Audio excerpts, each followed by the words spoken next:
Hey, it's Manny Maximus, and I'm here with your boy Cuddy on Kicking It with Cuddy. That's a nice way to start this interview off. I like that talk. So that means it's gonna be a good one. It's the energy. It's your guy, Cuddy Rex. You kicking it with Cuddy.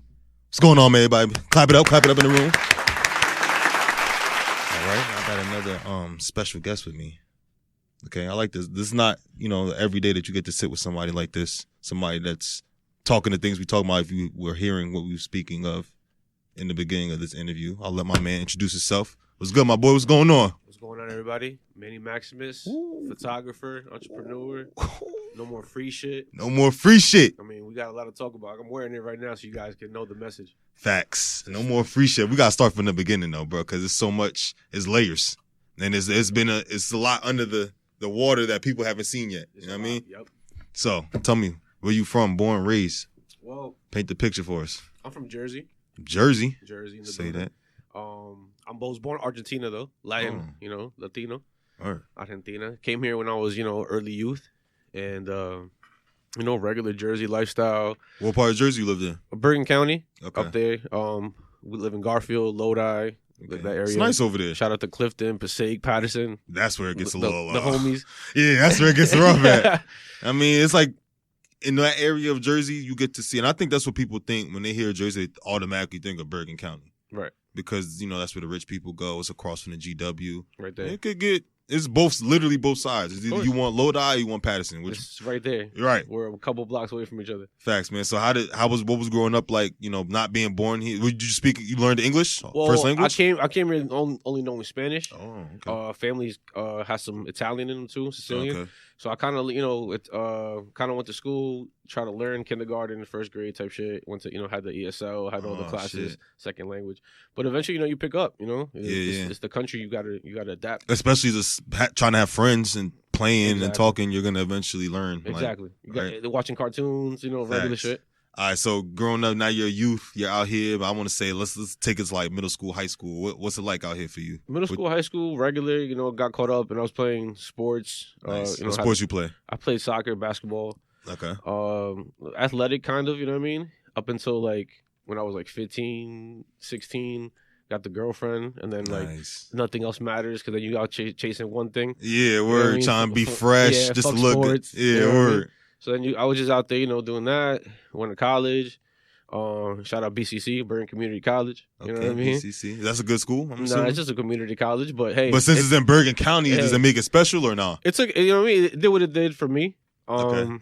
I got my associates, got my nice business management, marketing, shit like that. Right. But like school's school. School is. Did you like school? It taught me some shit, you know what I mean? It was more the experience of school and like the networking of school. Because then you go to I think that's the most important part. You go to this college now, whether you're learning from the books or learning from the real life situation that you put yourself into. You learning. And then you really got to learn how to pay your tuition and how to, get to school on time and buy your books and to do the research papers and, set a schedule for yourself.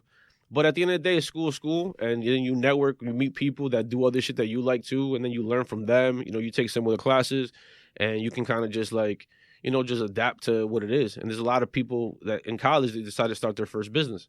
You know what I mean? And whether it be a clothing line, whether it be a rap career, whether it be music, whether it be photography, whatever it is, everybody's at that age is kind of like just starting to develop. Right. Maybe, do I want to do this? Do I want to do that?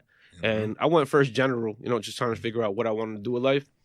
And it didn't really hit me till later, after college and all that. Oh, okay. But at first, you kind of just chasing money, chasing girls, trying to figure out what, life of a young man is. You know what I mean? Yeah.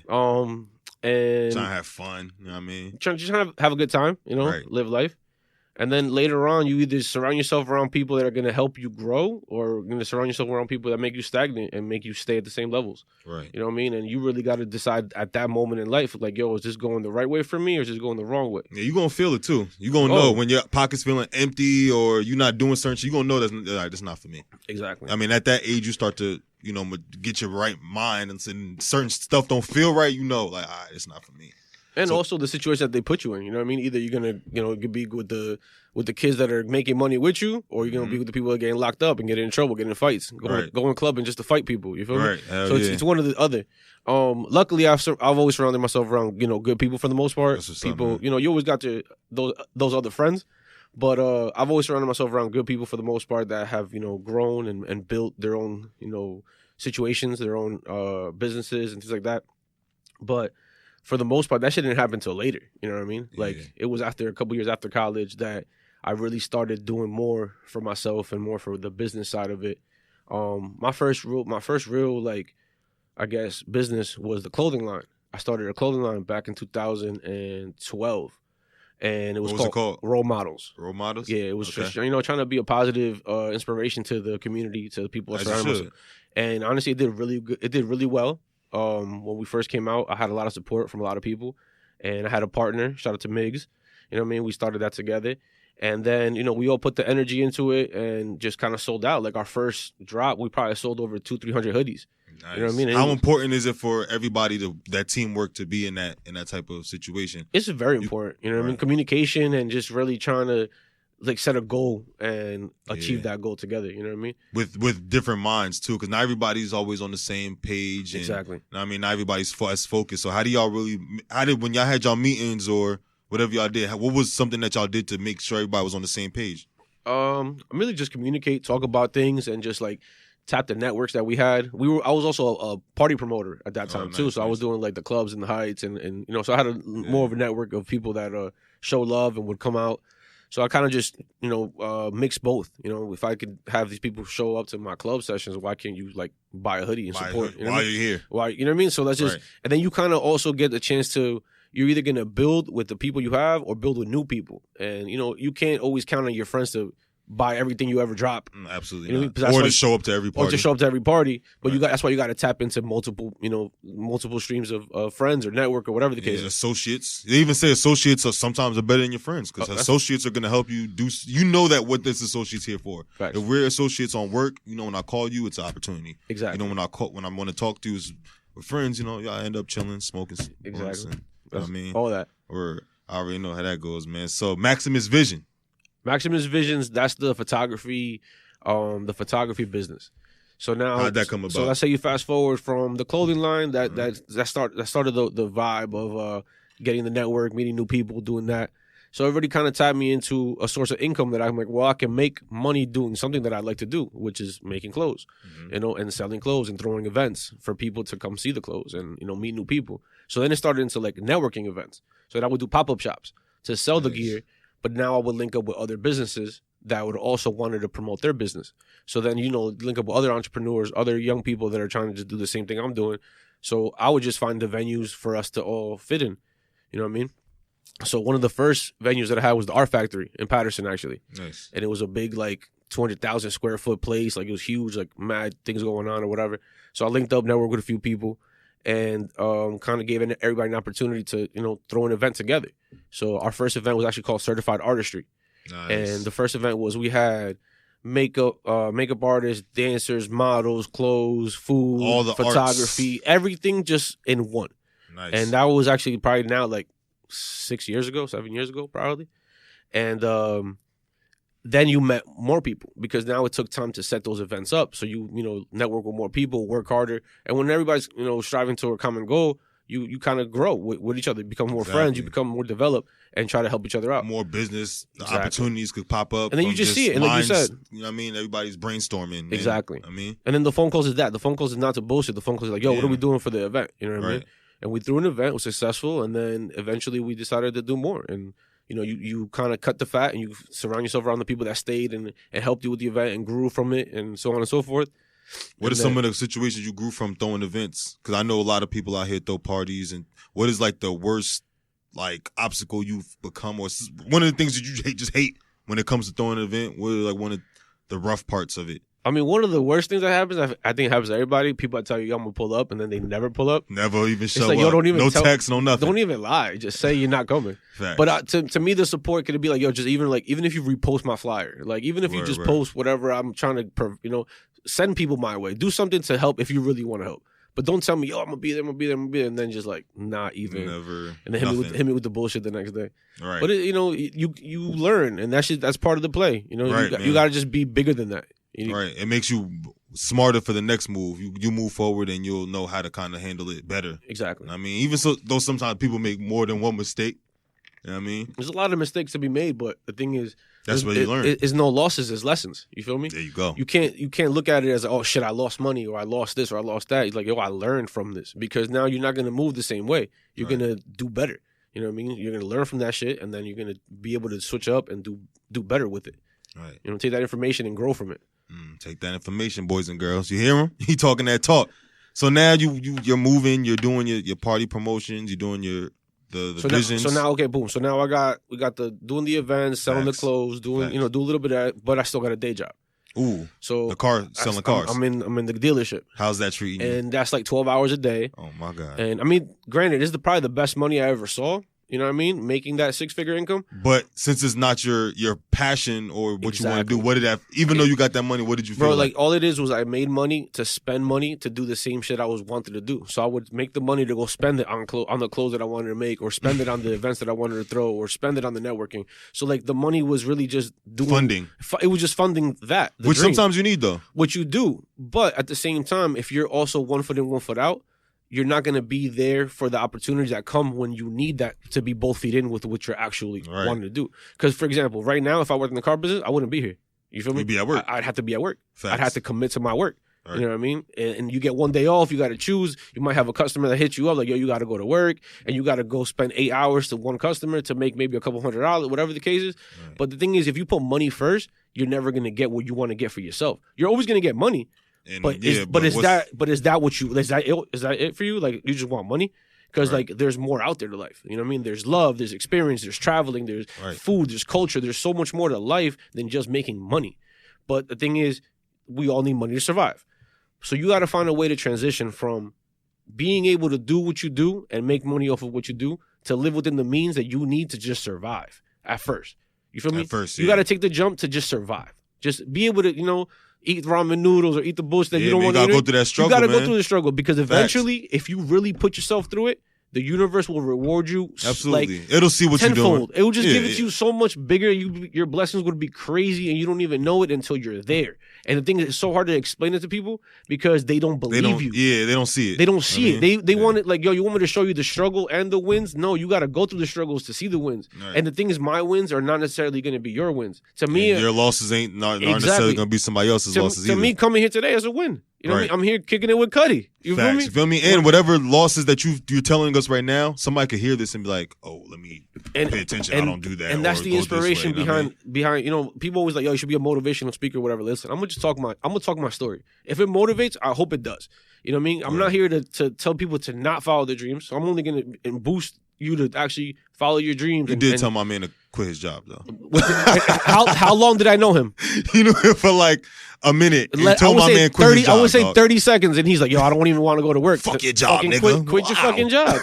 You feel me? If you had a girl, you were like, "Yo, I don't even like her anymore." I'm gonna tell you, "Yo, break up with her." Like, there's no reason to stay in something that you don't want to be in. It's the same thing. The same energy. And you need to make yourself happy. You feel me? And I know I'm talking directly at you and the camera, but if you got 1 foot in, 1 foot out. You feel me? And you got an opportunity later on today, and they were trying to book you and pay you whatever your job's trying to pay you, but like, nah, I gotta go to work. The opportunity is gonna go away. You feel me? They're not gonna call you back because you told them, nah, I gotta go to work. If you really wanted that, that's your work. You feel me? What time you need me there? I'm there. You feel me? I'm outside, matter of fact. I already parked. That's the energy you gotta be on. My nigga told you to quit your job. You feel me? You quitting? He's thinking about it. You quitting? You gonna quit or not? Now you under pressure. You quitting or not? Listen, quit when you. Oh, he quit. He quit. He quit. Let's call him right now on speakerphone. Hold on. Wait, you gotta let him figure out an excuse or something. Well, he might not just call back never and just don't show up no more. Who knows? The way it happened for me, like I told you, I had gone. Well, I'm gonna fast forward a little bit to the part where I already kind of had my camera and everything, right? So now I go on. I take this vacation from work to get my mind right because I was already going through the shit. I was like, yo, I didn't know what I wanted to do, but I felt that I needed to switch up, that I needed to do something different. So I took a vacation, right? 10 days in Colombia with a couple of my boys. Nice. All I had was my camera, and we was chilling and just eating and going, doing shit. Going on the boat or whatever. So, no footage. But it was when I first started. You feel me? And I had already got inspired by other photographer friends. Shout out to Henry, Josie, J4 Flicks, Edgar, Lysander. Shout out to The Click. You feel me? And I already got inspired by them to just take pictures and do something with it, right? So now I go and I'm in Colombia. I'm just taking pictures, right? I get one of the best cameras. I spent a couple $1,000 on it. And mind you, I saved that money from the job. But I already knew my exit strategy. I'm gonna take this money that I'm gonna make this money here, and I'm gonna put it into this. And now I'm gonna take this and I'm gonna run with it. So I went to Colombia. I'm taking pictures. I'm just taking pictures, editing, doing something. And I enjoy it. I'm having fun. Like everybody's drinking and partying by the pool, and I'm like on the computer editing a picture. We're on some nerd shit, but you love it. But I loved it. Love that. And my shit. friends are like, "Yo, come have fun." I'm like, bro, I'm having the best time of my life right now. Like I'm having a great time. You don't understand how much fun I'm having. Nah, nigga, come do these drugs, dog. Like, actually, I'm good right here. No, I'm good right now. So then I go and I'm posting pictures on Instagram, Facebook, whatever, and just the feedback that I'm getting, people like, "Yo, I love your pictures. I'm living through you." Da da da. And that's just a little confidence that I needed. What's that satisfaction like to you? It felt great because like, yo, somebody else really fucks with my work. And this is when I'm first starting. You feel me? And aside from just the friends that I have that are telling me, "Yo, dope work," and I'm having complete strangers in my feed, like, yo, that's not fire. Fake. Your friends might be faking, but that shit hot, dog. Exactly. A stranger is a not complete stranger who doesn't know me. They don't Why know, would I they tell don't you your shit's know hot me if I don't like it? Exactly. I might as well not say nothing. And now people are DMing me, "Yo, how much do you charge for a photo shoot? Yo, when can we meet up? I want to take pictures of my kid. I want to do this. I want to do that." So eventually, it was just like an overload of like, wow, like I have a whole dream and a whole business right in front of me, but I still got to go to work. So you called them and said, "Fuck you"? Nah, I didn't say "fuck you" right away. They did a lot for me, and through the. Okay. So Respect. It wasn't a "fuck you." It was more like, "Yo, I gotta go do this." Yeah, I gotta go do something else, and they understood really. But it was when I came back from the 10-day vacation or whatever, and I came back and I get dressed to go to work, and it was the most uncomfortable feeling ever, bro. I'm telling you, I'm putting on my shirt and my tie, and I'm looking at myself in the mirror like, this ain't you, dog. This is not what you want. Like, you know what I mean? And like, mind you, I look good in a suit and tie, but I'm like, yo, this is not what I want to do every day. You know what I mean? So I get dressed and I'm in the car and I'm rushing to go to this job that I don't want to be at. And I'm going through traffic because I'm gonna be late to this job that I don't want to go to. And I'm like, yo, I gotta get there on time to this. I don't want to go. I don't even want to be here. And I'm literally in traffic, right, on 17 or whatever. And I go through my phone and like the first like meme or whatever that pops up, it was on Tumblr. And it was like, I could probably quote it I'm gonna paraphrase a little bit, but it was like, the universe, when it's your time to make a change, the universe will make it so uncomfortable for you that you will have no choice but to change up. Or else you're gonna keep living in the same shit. It was just like a quote. Shout out to Tumblr. Shout out to Tumblr for that because post. Tumblr, you'll see that type of shit. You don't see that on the gram. And it was just some like inspirational shit. And I was like, yo, I needed to hear that. I needed to read that. And I pulled up and I just felt the energy, and it was just so not what I wanted to do. And then within a couple of days, I was already out.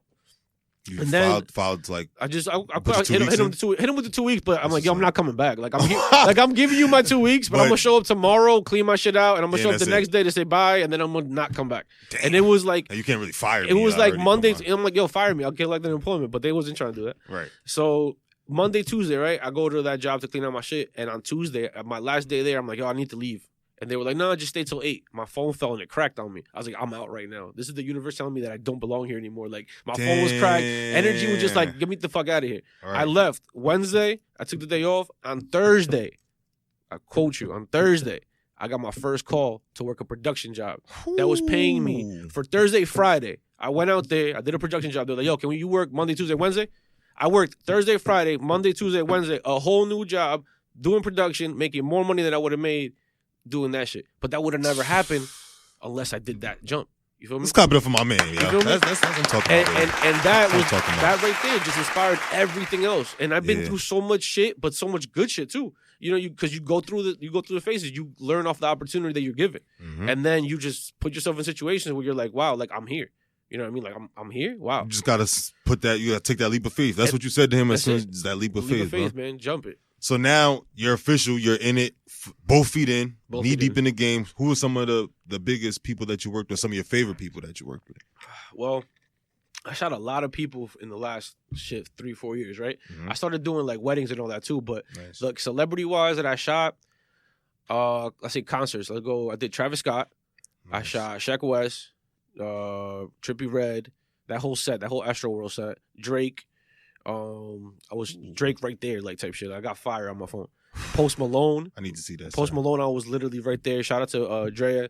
She hooked it up. She got us right there in the front on New Year's Eve. Ooh. So where was that? At the Barclay. Okay. So we got in and whatever, everything was cool. And it was funny because New Year's Eve, everybody was hitting me like, yo, what are we doing? What are we doing? What are we doing for New Year's Eve? I'm like, yo, honestly, I don't give a fuck. Like, I'm just chilling. Like, I don't even care if I do anything for New Year's Eve. Like, you're past that. I don't, because those people are the ones that, like, they wait for Friday to party. You feel me? Like they work Monday, Tuesday, Wednesday, Friday. You know what I mean? Yeah. And they just wait for Friday to go out. I like my you day. You do this every day. Yeah, I do this every day. Even though it's a part of your job. It's part of my lifestyle. But you feel me? It's an everyday thing. It's Tuesday, I'm out here getting lit. Exactly. I might It be taking pic, like doing what I do on the side. But I'm in there. Right. And everybody was calling me, and I'm like, yo, I don't know. And then I don't know. I get the phone call like, yo, you want to go shoot Post Malone today? That's exactly what I wanna at the do. bar. I'm like, fuck it, that sounds better than the other options. Anything, yeah. That's your job. That's your opportunity. Literally pulled up, like, yo, matter of fact, I got my airplane mode, so I don't even think I can show you, but I'm literally like right there, type shit, like in the front of the whole concert. Post Malone, Lil Pump, New Year's Eve. And then, the clock strikes 12 and confetti starts falling and balloons. And then it's just like that surreal moment where you're like... the congratulations video. Exactly. It was the congratulations video, but with 30,000 other people. That's dope, man. And then out of nowhere, it's just like surreal because it's like, you see me? Like, I'm here. Like, yeah, man. I done been through those situations twice where I'm just standing with my peers. I'm just like, yo, I really made it here. Exactly. Hopping trains and stealing. I've even stole money to get to. There was never going to be a day where I couldn't get to where I had to go. And I don't care what happened. And the crazy part about the money, right? In that situation, I could have been in that concert with 20,000 people, and I'm not even thinking about the money in my pocket. I might have had like $30, right? But that shit, felt fulfilled. The money's so irrelevant at that point because money didn't buy me that opportunity. Right. You feel me? It was being a photographer, working my ass off, and making good friends and making good people that saw that I'm like, yo, I have an opportunity. I'm gonna give it to him. And let's go together, and we out. Right. And now here we are, shooting.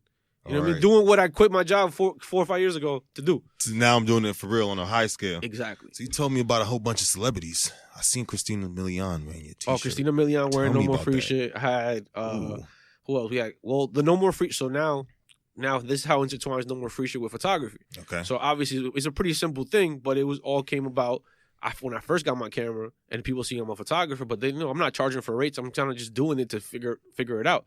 So now I'm like, let me do a couple shoots, and everybody's like, yo, come take a picture. Yo, come. I just got this. Come take a picture. So I was like, bro, like, I can't just go take a picture of your shit every day. Like, I need to get some sort of reimbursement. Like, facts. The gas costs money. Tolls cost money. I got to buy lenses. I got to buy memory cards, software, laptop, all this other shit. Mm-hmm. So I remember some client hit me up. It was actually very close to here, which is funny. I was telling him the story in the car.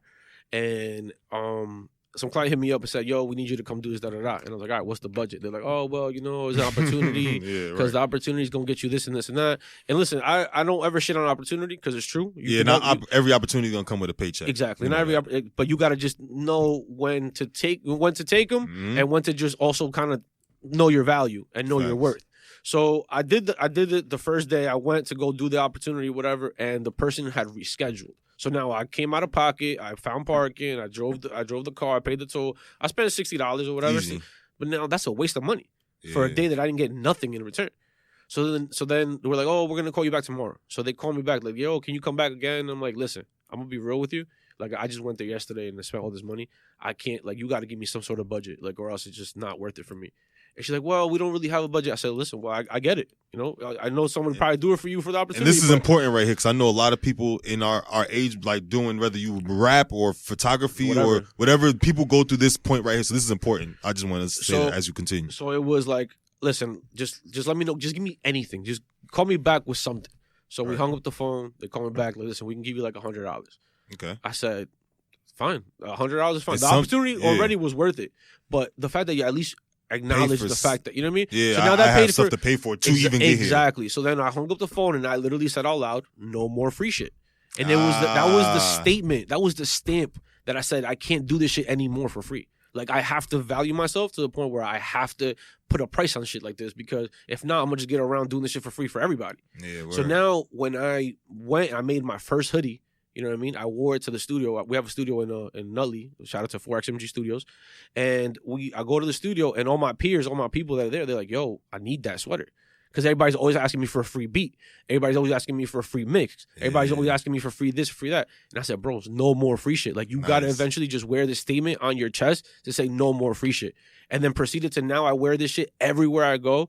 I have a meeting with a client. I'm going to sell him a wedding for $10,000. And I'm like, yo, I'm wearing this in front of me because it's no more free shit. All so anything you want, it's additional cost. You feel me? It's no more free shit. I'm about to wear this hoodie to every meeting I go to now. And a matter of fact, actually, I got some hats for you guys. My man. I got to give them to you. Yeah, I'm definitely, whenever I go to anything, yo. No more free shit. That's it. And that's how it spread. So then I partnered up with my boy Brandon. Shout out to Brandon out in Cali. And Brandon on Mango Photography.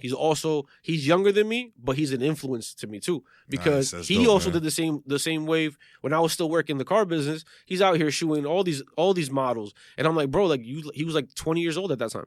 And I'm like, bro, like you're really doing it. He's like, yeah, man, I just did it. Like I just took the first step and bought a camera. And I was like, yo, shout outs to you. And then inspired me, who I'm like 7 years older than him at this point. And I'm like, bro, like I'm really gonna do it too. And it was just like it was a confidence booster to just do something. So we partnered up, and he's in Cali, I'm in here in New York, New Jersey, and we out here just getting the brand to everybody. We just had YG on tour rocking the red No More Free shit. You know what I mean? So he's out there on tour throwing up the red No More Free shit. Christina Milian out there. We sending something out to Black China. We got a couple things just moving in the West Coast. And I just kind of live the bi-coastal life. I go from Jersey to LA and just, spread the statement. But we're not really selling the clothes anymore. We're selling the statement behind it. Because the statement is what I want everybody to value. Because not so much the gear, obviously, I mean, it's good quality and everything, but I want people to just wear the statement proudly, where people are like, yo, no more free shit. What's that? It's because I value myself. I know my worth. I need to just do this for the bread and to level up. Because if not, you're going to stay in the same fucking level. You're going to be a level one forever. Yeah. And people will keep you there too, because they know they could get you for cheap, and they know you'll do that shit for free. If they can get you for free, they're gonna call you every time. Yep, every time. Facts, bro. I love that. Where can they find No Free Shit and all your stuff? Where can we find it? We have an Instagram, literally No More Free Shit. That's the Instagram. No More Free Shit. Big Cartel. That's the website. And you can shop online. We do the pop-up shops, like I said. We actually got a pop-up shop coming up, 426. Hey, it's gonna be a Nutley. Sure I'll be there. Yeah, definitely you're all invited to pull up. We got the gear, we got bodysuits for girls, we got crop tops, tank tops, hats, t-shirts, everything. So, all right, cool, man. I appreciate that. One more time, what's your Instagram and the Instagram for the clothes? My Instagram is Manny Maximus 00, and then the Instagram for the clothes is No More Free Shit. Nice, man. And Maximus Visions is the Instagram for the photography. That's the professional page. Okay. So if you go to Maximus Visions, you're going to see weddings, you're going to see baby showers. The models. Kids. I've seen a few models. If you want models, that's on my page. If you want to see the rest, the good stuff. Exactly. The other stuff, that's on Manny Maximus 00. All right, make sure y'all follow all those pages. Manny, my brother, thank you for coming through. I mean, this actually really influenced me too. I mean, I've done the same way. Like, I kind of quit my job, but as far as there's no free shit, it's no more free shit. Yeah. I mean, sometimes it might be something really, if it's really a great opportunity. Exactly. I mean, if you're gonna put yourself in a situation where you're gonna grow from it or learn from it, exactly. But then it's not free. Technically, it's worth it, but it's not free. That's the thing. Right. And no more. The thing is also, no more free shit doesn't necessarily have to mean money value. Right. It just has to be like, you have to know what is what. You know what I mean? Right. But my whole thing is also, don't get taken advantage of. Because a lot of people in this industry, and one of the reasons why I stopped shooting a certain type of photography is because when you surround yourself with a lot of this, broke business kind of mentality, they just want to take advantage of you. Yeah. They want you to follow them around all day, shoot pictures, shoot video. And they want that shit. Smoke them up and smoke you up, and it's good. I don't want to just get high, dog. That's not my I want to grow. You know what I mean? I want to go buy a new camera, a new lens, a new tripod, a new whatever. Exactly. But I can't do that for $0. Nah. So it's like, at least there's opportunities that come that are well worth it when people say, you know what, I'm gonna get you a new lens if you come do this for me. Ooh. I had opportunities where people would fly me out to like different countries to go take pictures. You feel me? Like, even though if there's no money, that's not free though. Exactly. Right. Bro, I went to Jamaica last year for 4 days just to take pictures of somebody, and they paid me like half my rate. But I went to Jamaica to go shoot, and I'm staying in a resort, all inclusive, eating, chilling, and I wasn't working 24 hours a day. You feel me? I was chilling. You shoot and then you get to chill. But then I get to edit I get to do what I love. You feel me? Matter of fact, next week, 2 weeks from now, I'm doing a wedding in Vegas. You know what I mean? They're flying me out to Vegas to go do a wedding. So it's like, you never know where the opportunities are going to come from, but you got to make yourself available for them. You can't just not go to work, in a sense. If you didn't go to your job, they wouldn't give you a raise. So why would you go work for somebody else for 12 hours a day and not go work for yourself 12 hours a day? When you wake up, you got to do shit for yourself. You know what I mean? If you go work at this other person's job, you make it, again, I was making myself good money. But guess who I was making more money? Them. Yeah. I was making them way more money than I was making myself. Right. So why not use that energy to make myself more money, or just a different life, a different, a different path for myself.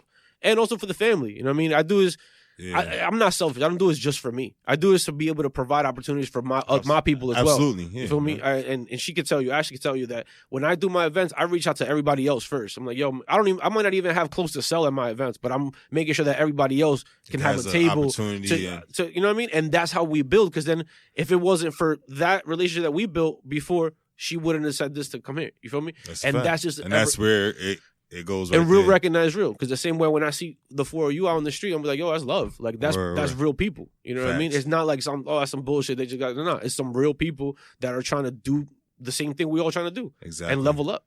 We all trying to level up, and man. Twin Life, which is my clique with my artist Further. Okay. Twin Life stands for Together Winning is Nothing. And we wear that shit proudly. Twin Life all day. So everything is twin. Yo, you twin, everything. Because together winning is nothing. You build together, you grow together, and you're at the top together. All right, twin. That's what I'm talking about. That's the new lingo, man. Yo, exactly. my guy, Manny Maximus, thank you for coming through, man. We kicking it with Cuddy. My twin. Facts. What's that mean one more time? Together winning is nothing. Started broke, and my life a plot twist. Ain't no answer.